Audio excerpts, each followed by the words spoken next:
Oke, kita lanjut untuk edit data. Edit data ini sama enggak kayak kayak simpan gitu ya? Kalau kita lihat di bagian endpoint, edit data itu sama. Cuman perbedaannya adalah di bagian edit data kita membawa sebuah ID. Nah, ID ini dapat dari mana? ID itu dapat dari intent.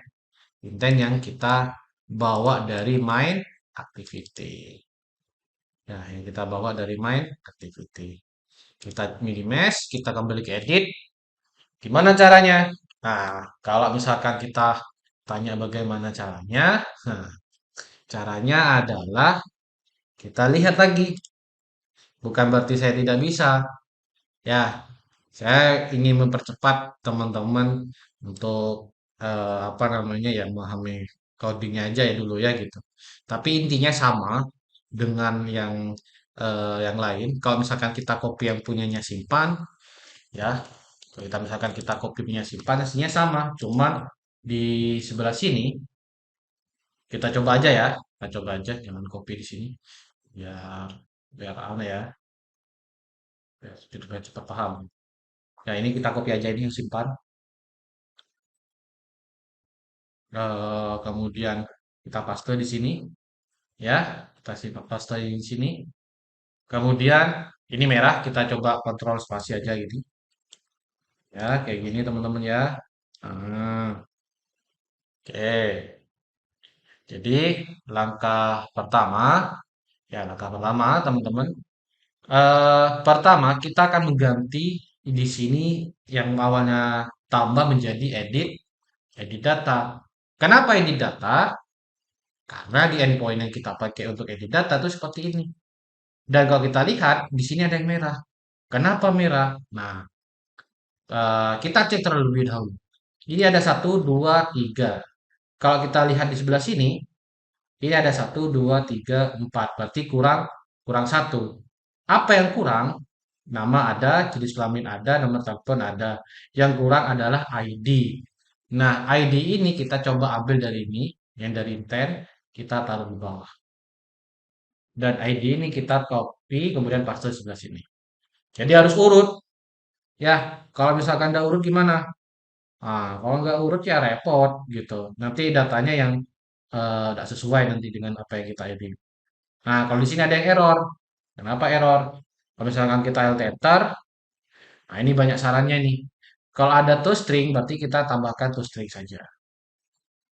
Nah, setelah itu ketika kondisinya sukses, berhasil disimpan, maka halaman ini akan tutup. Kalau misalkan gagal, ya berarti akan mengeluarkan pesan gagal. Oke, eh ada lagi yang harus mungkin saya tambah ya teman-teman. Ya, yaitu di bagian variabel jenis kelamin. Ya, di sebelah sini, ini kan komponennya kan ketika kita klik kan otomatis dicek. Nah, akan tetapi dia tidak membawa data. Kalau saya sih kebiasaannya setelah saya menampilkan data, saya tambahkan seperti ini aja. Ini L. Ya, atau kalau mau lebih cepat, teman-teman bisa bikin kayak gini. Jenis kelamin panggil sama dengan Resul jenis kelamin. Jadi nggak perlu kalian nambah nambah di dalam apa namanya logik ya di sini logik untuk if-nya ya. Kita cukup kayak gini aja. Panggil variabel jenis kelaminnya, kemudian tampil datanya result jenis kelamin kita tampung ke sini. Misalkan ini adalah L, maka jenis kelaminnya adalah L untuk variabel yang di atas.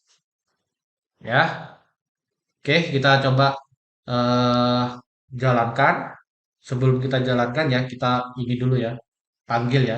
Ini kalau abu-abu nih berarti belum kepanggil ini. Berarti panggilnya di sini. Simpan. Pertama nama lengkap, no jenis kelamin, kemudian nomor HP. Ada yang merah seperti ini. Coba kita alter. Oh, kalau ada toString kita pakai toString.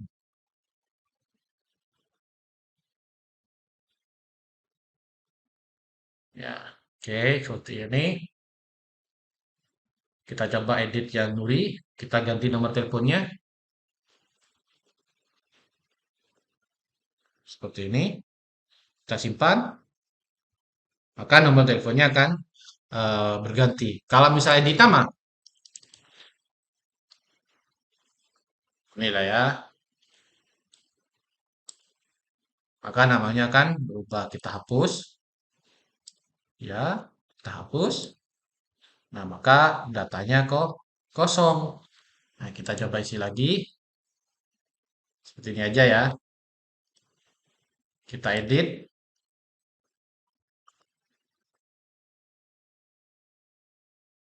seperti ini. Nah, berarti editnya berhasil. Kalau kita lihat di log data, ya, di log datanya ini taruh bawah. Di sini berhasil ID CRUD-nya 18, nama, jenis kelamin L, nomor HP-nya sekian. Nah, dari akhir video ini eh mungkin ini kesimpulan ya. Kesimpulan dari teman-teman kalau kita lihat dari cara saya copy paste ya. eh ini mungkin akan sering terjadi ya, akan sering terjadi kalau misalkan teman-teman membuat sebuah project Android. Utamakan kalian lihat log pada aplikasi kalian di logcat-nya ini. Karena logcat ini sangat penting sekali kalau misalkan terjadi kesalahan atau data yang tidak muncul itu kenapa. Kalian bisa lihat di sini, bisa terpantau di logcat. Kedua, kalau kalian dalam pemanggilan API endpoint, saran saya teman-teman harus belajar terlebih dahulu untuk memahami konsep apa itu namanya APA. Karena ini kita pakai yang natif, kemungkinan pasti akan berubah banyak di sini ya kalau misalkan kita menggunakan REST APA. Dan ada lagi yang mungkin teman-teman akan lupa ya, yaitu adalah di Android Manifest dan menambahkan user clean traffic. Fungsinya ini apa? Fungsinya kalau misalkan kita menggunakan Android yang Oreo, Android 8 tuh ke atas, itu akan butuh ini untuk mencegah terjadi HTTP. Jadi HTTP ini yang tidak aman gitu. Seharusnya adalah HTTPS. Dan terakhir lagi, kalau untuk menampilkan, sorry, untuk mau mau menjalankan lokal, saran saya teman-teman menggunakan IP yang eh, IP kalian ini, IP yang dari IP config ini nih, ya. Kalau misalkan kita mau pakai lokal data internet gimana? Untuk emulator, emulator hub ini ya, emulator virtual, kalian bisa menggunakan 10 som som 2. Tapi ini kalau saya sih tidak menyarankan teman-teman pakai yang kayak gitu.